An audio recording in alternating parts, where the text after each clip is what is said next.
Papas na Língua, com o professor Dionísio da Silva.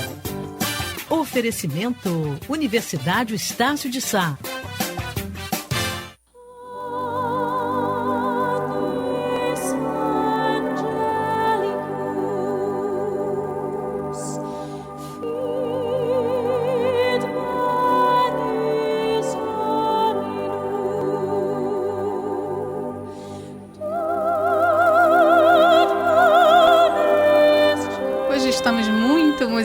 Aqui na Band News FM. O professor Dionísio também escolheu uma para ele, né, professor? Bom dia. Bom dia, querida Maíra. Bom dia, Pablo, meu querido Pablo.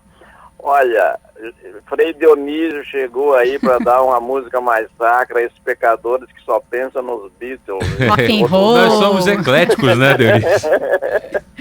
Olha, mas é meu grupo preferido. Aproveito para me perfilar ao lado da Laura, porque fiquei aqui degustando quando vocês interromperam, acho que foi o Let Be. Fiquei assim, poxa, devia tirar o meu programa e rodar uns 10 Beatles aí. Nada, que isso, aqui tem espaço para todo mundo aqui, ué. Mas também é muito bom, todos dois. São os males da democracia, né, Pablo?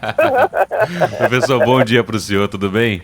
Bom dia, querido, bom dia. Teve mais um ouvinte também que pediu Beatles. Quem foi, Foi Maíra? o Alberto da Praça Alberto, Seca, um abraço tá vendo? também. O professor está nesse grupo. Mas agora a gente vai sacralizar a situação isso. aqui, né, professor? Assume o seu madalenismo, Maíra, e vamos sacralizar. Porque hoje é feriado de Corpus Christi. Vamos falar um pouquinho sobre esse assunto? Vamos, os ouvintes e, sobretudo, aqueles que têm mais do que o hábito, o gosto da leitura.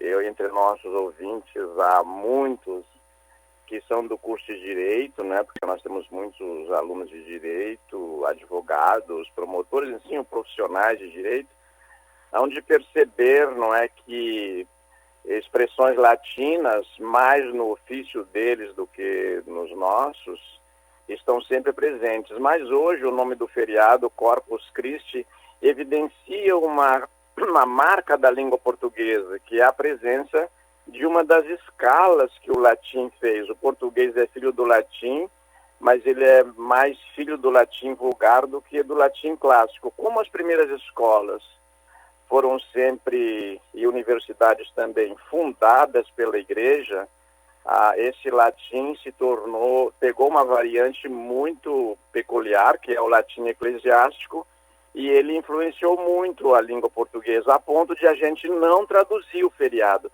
A gente não diz que hoje é o feriado de Corpo de Cristo, que quer dizer em latim Corpus Christi, quer dizer Corpo de Cristo. A gente sempre diz Corpus Christi, não é? Assim como no direito a gente não traduz habeas corpus, habeas data, data venia, não é? Então, na pós-graduação, vocês que já fizeram, tem o estrito sensu, tem o lato sensu, são expressões que ficaram na língua, né? Você diz, olha, a reunião não deu, não houve quórum, não é? A renda per capita foi tanto,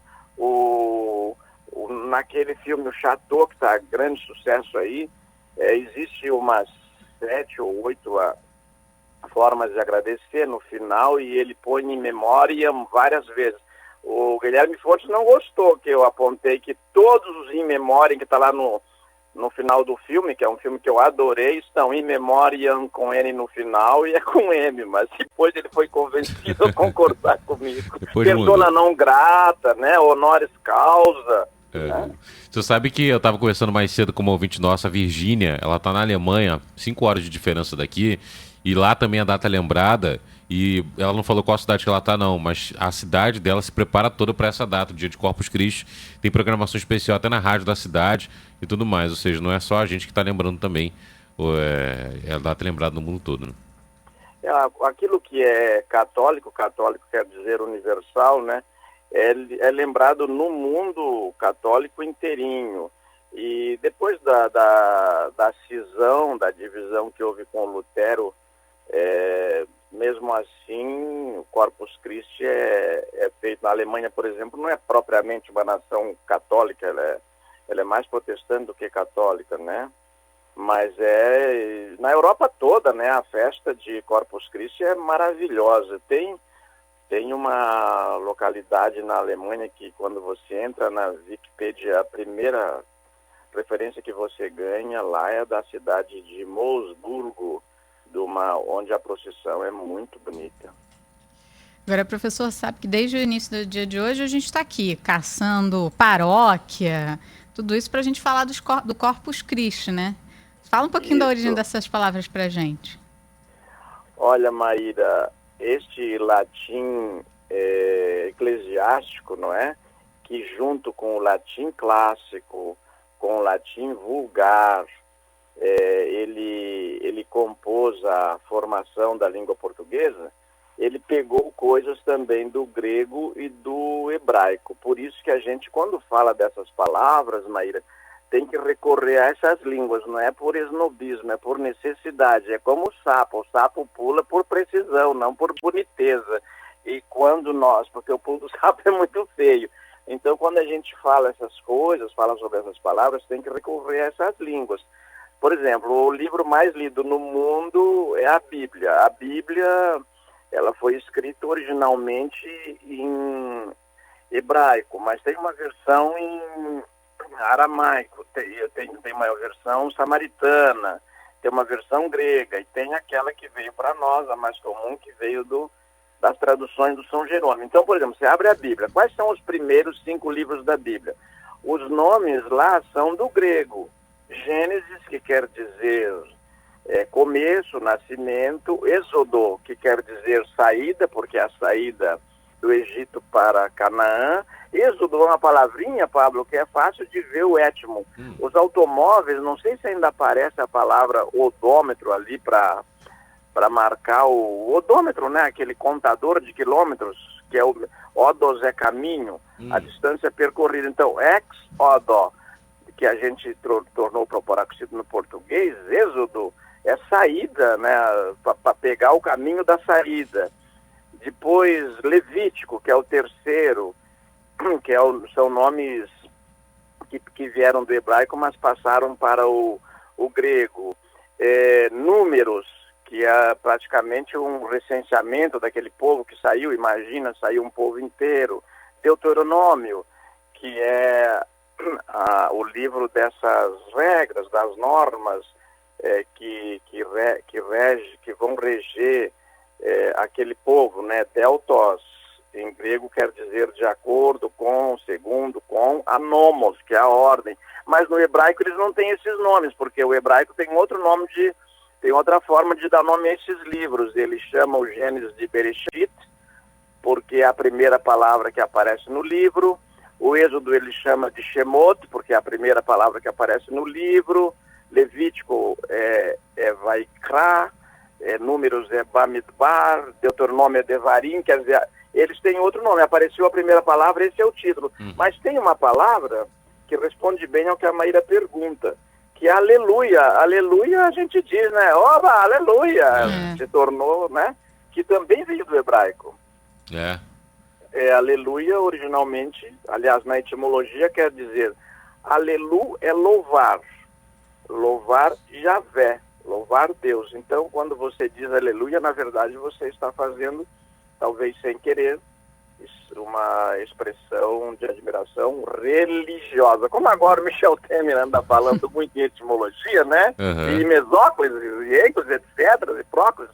Outro dia ele falou, não, é uma questão de religião. Religião quer dizer, vem de religo no latim, que é religar, buscar, ligar de novo. Estou gostando desse presidente fazer umas referências assim, mais do português culto, né?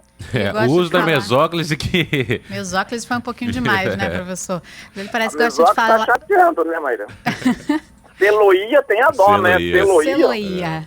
Parece que quer se destacar, né? Mas aí acaba que muita gente não entende, né, professor? Professor, ipsis literis. A gente usa muito, né, no jornalismo mesmo, enfim. Se usa muito ipsis literis. Se usa muito Madalena Arrependida também, viu, Maíra? Professor?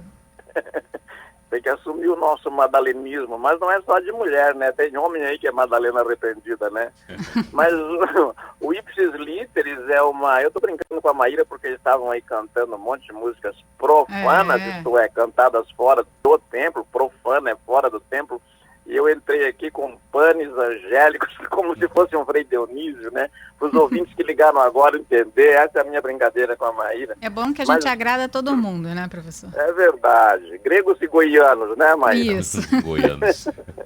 Mas o Ipsis Literis quer dizer... Ipsis quer dizer as mesmas, literes, letras. Então, pelas mesmas letras, Ipsis Literis. Que quando você se refere ao que foi dito, os advogados nos tribunais em geral dizem, usam essa expressão, ipsis literis, para dizer o que já foi dito. É uma citação errada. Quando você fala naquilo que já foi dito, o correto é dizer ipsis verbis.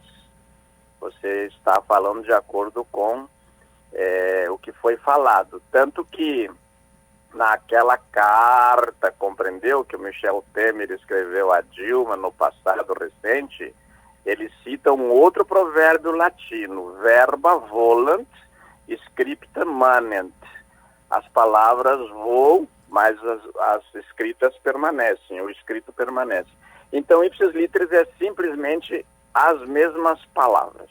Professor, uma outra palavra que é difícil falar em português, mas que é bastante usada nessa época, é Pentateuco. O Pentateuco é o nome do conjunto daqueles 5 livros iniciais da Bíblia. É o nome grego, né? Porque no original hebraico, nem na Bíblia samaritana, se fala em Pentateuco, porque isso aí já é a tradução grega. Bom, eu vou responder logo de onde vem Pentateuco e quero fazer uma pequena explicação, porque em geral, os pastores que hoje usam muito rádio e muita televisão, eles não têm essa formação que lhes permita explicar coisas maravilhosas do texto bíblico. Eu fico sempre esperando assim, bom, hoje algum desses pastores vai entrar pelo terreno do que as palavras querem dizer, porque eu acho que melhoraria muito a pregação deles, né? Dizer para os ouvintes e espectadores por que aqueles livros, aquelas expressões são assim.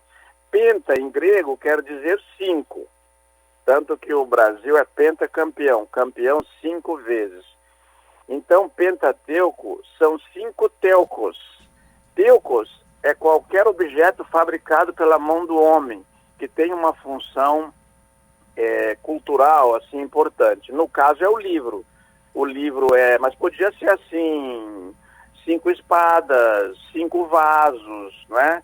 5 ferramentas, mas no caso são 5 livros. Então esse Pentateuco quer dizer 5 livros, são os primeiros 5 livros da Bíblia. E tem uma coisa curiosa, como foi Moisés que escreveu o Pentateuco, só tem 8 versículos no final dele que ele não escreveu.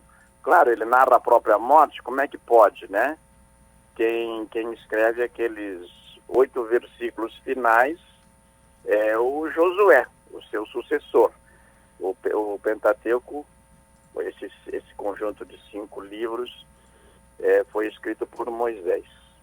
Agora, professor, rapidinho, só para a gente passar a informação, muitos ouvintes escrevendo para a gente agora, de troca de tiros na região de Anchieta, Ricardo de Albuquerque, também Guadalupe. A gente ainda está vendo o que está acontecendo nessa região, mas atenção a quem estiver passando por aí, quem tiver informações também pode escrever para a gente aqui.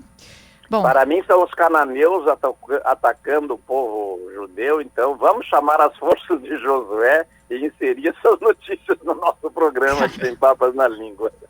É uma viagem pela história isso aqui também, professor. Verdade. Bom, e você estava falando de Pentateuco, e tem Pentecostes, parece, pelo menos pra gente, o mesmo étimo de 5 também, tem a ver? Sim.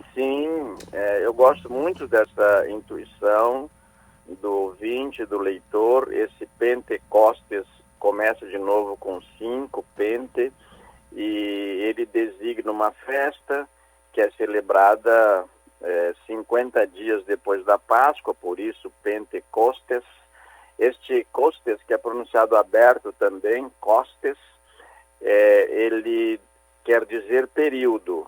Então, é um período de 5 semanas, mas não dá bem 5 semanas, porque a semana tem 7 dias, então são 5 períodos, que arredondados são 5 semanas, mas nós já vimos como na quaresma, né? Tem sempre mais de 40 dias, não são 40, que refere a essa festa. É uma festa muito bonita. Eu sou católico, não quero converter ninguém. Frei Dionísio aqui não está pregando, hoje está estudando palavras. Mas assim, eu acho muito bonita. Acho bonito o cristianismo, né? Para começar, se não tivesse cristianismo, não havia Capela Sistina, não havia Nona Sinfonia, enfim, tem umas coisas aí. Mas o Pentecostes é uma festa bonita porque os apóstolos estão lá mortos de medo, estão sozinhos, escondidos, porque a perseguição contra aquela seita era furiosa e era feita pelo exército mais poderoso da terra no período, que era o exército romano que ocupava a Palestina, e de repente aparece o Espírito Santo numa forma de pombinha, e aquelas pessoas ignorantes que não sabiam língua nenhuma, sabiam no máximo as línguas de convivência ali, ou sabiam poucas, saem falando várias línguas. Tem 2 problemas aí. Um é para quem tem fé, achar que aquilo foi obra de inspiração divina e você sai falando a língua que você precisa. Mas há uma razão histórica. A Palestina, naquele período, falava aramaico no cotidiano, lia em hebraico, e os textos bíblicos eram escritos e explicados em hebraico no templo. O exército de ocupação falava latim e usava latim para a vida da documentação, nos cartórios, no relacionamento, tanto que Jesus, por exemplo, é interrogado em latim, e havia o grego, que era a língua de comércio. Então, eles, mesmo um pescador, como era Pedro, ele provavelmente sabia 4 línguas. Olha que bacana. Era um culto também, né, professor? Todos ali falavam 4 línguas. Maíra, eu estava semana passada, que me encanta muito eu tenho fascínio por essa história. Nós, escritores no Brasil, não sabemos ganhar dinheiro, que é o caso, nós não fazemos biografias, por exemplo. O Brasil é pauperme em biografias. E sem sair muito do assunto, eu queria dizer o seguinte: aquela menina de 19 anos que matou os pais com a ajuda do namorado e de um cúmplice, Suzane. A Suzane Richthofen, né? Por uma dessas curiosidades insólitas, eu morava em São Carlos e eu cumprimentei o pai dela uns 2 dias antes de ele ser assassinado. E quase almocei com ele, porque ele é amigo de um amigo meu, aliás, compadre, se não me engano ele é padrinho da menina, e nós éramos professores universitários, este professor e eu, e estávamos ambos em cargos de confiança na reitoria. Eu dirigia a editora universitária, ele era prefeito da Universidade Federal de São Carlos, e, enfim, dali a 2 dias deu-se a tragédia. Essa menina, ela é fluente em 4 línguas. O pai e a mãe, né? A mãe era psicanalista, deram uma formação de alto refinamento para ela, mas não adianta, né? Ali tinha um serial killer que eu acho que já nasceu no berço, né? Serial killer não, porque ela não matou mais ninguém, matou só o pai e a mãe. Só o pai e a mãe é pouco, né? Ela matou. Nossa, mas, e eu me encantei assim, poxa, eu vou ouvir essa mulher, eu vou com uma psicanalista, minha amiga aqui do Rio, Ajuda Pitombo Mesquita, vamos ouvir essa menina e vamos dar uma versão que não seja essa sensacionalista, olhar o crime sem ver as causas, mas olhar esses mistérios profundos, às vezes quase insondáveis da alma humana. E concluo com o seguinte: a Bíblia também é um livro de crimes, lá tem todo tipo de crime, não é? É verdade. Pois Professor, a gente tem algumas palavras ainda aqui, mas vamos deixar para a semana que vem, que o nosso tempo tá curtinho aqui, professor. Eu sempre ponho mais, porque é melhor sobrar, né, do que faltar. É verdade. Mas, Maíra, deixa eu lembrar uma coisa por último, pode? Uns 30 segundos? Claro.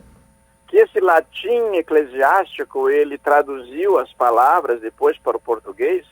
Algumas ele não traduziu. Por exemplo, a gente diz, isso aí vale per secula seculorum, não é? Não traduziu. vale para muito tempo.